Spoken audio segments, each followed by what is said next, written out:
এই এলাকার সর্বস্তরের মানুষের সহযোগিতায়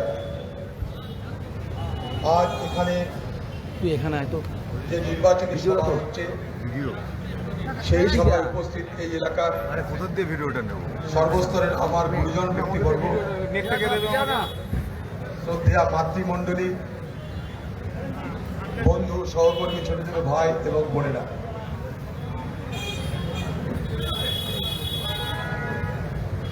আমি আজ হালিম সাহেবের সমর্থনে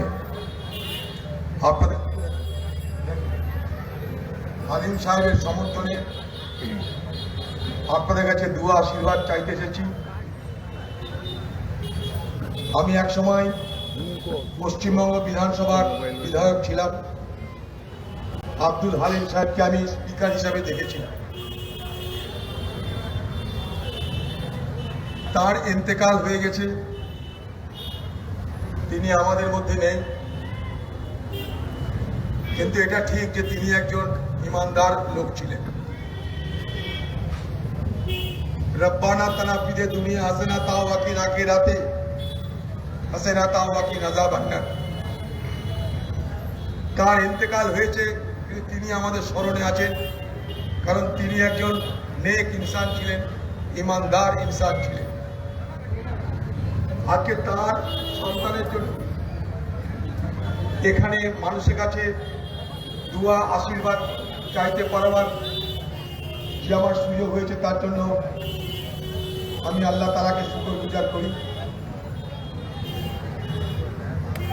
আমি জানি, আমি নিশ্চিত, আমার বিশ্বাস, আমার ইয়াকিন কি হালিম সাহেব তিনি নিশ্চয়ই জান্নাতে জায়গা পেয়েছেন।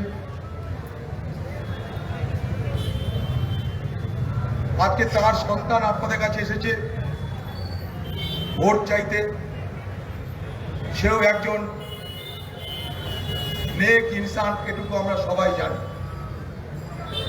তাই এই এলাকার মানুষ এই নির্বাচনে আপনারা তাকে সমর্থন করবেন, দোয়া করবেন, এই দাবি করতে। আজকে ভারতবর্ষের যে নির্বাচন, সেই নির্বাচনের শেষ লগ্নে এসে আমরা পৌঁছেছি। কথাই বলে, যার শেষ ভালো তার সব ভালো। ক্রমশ ভারতবর্ষের রাজনীতিতে মোদির ধীরে ধীরে তার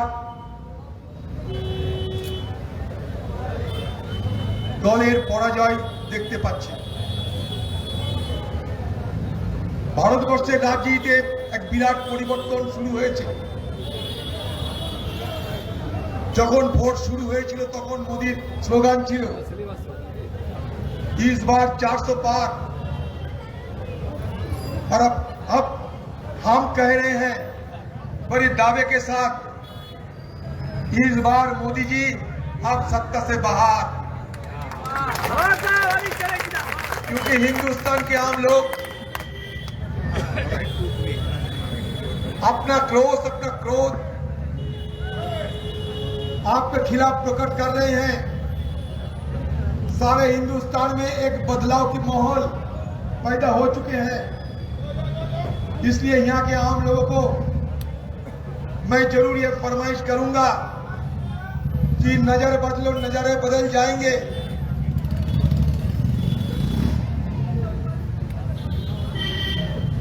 आपको नजर बदलने की जरूरत है। सोच बदलो, सितारे बदल जाएंगे। कश्तियों की जरूरत नहीं, दिशा बदलो, किनारे खुद ब खुद मिल जाएंगे।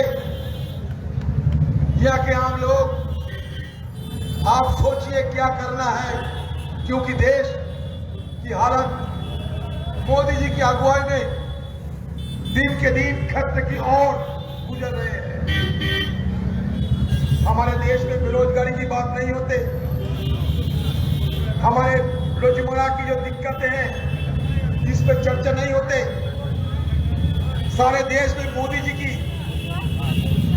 एक ही औजार है, एक ही हथियार है, वो सांप्रदायिक ध्रुवीकरण की हथियार, धर्म और मजहब के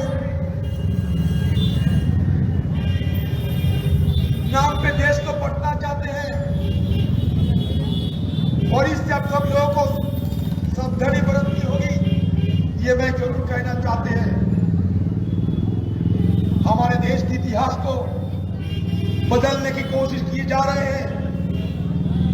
हमारे इतिहास की पाठ से, इतिहास की किताब से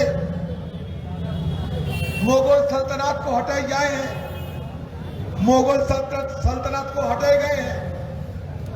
उनका कहना है कि ये हिंदुस्तान में कभी मुगल सल्तनत नहीं थे। तो अब बच्चों को क्या पढ़ाओगे? अगर इतिहास बदल दोगे तो हमारे बच्चों ने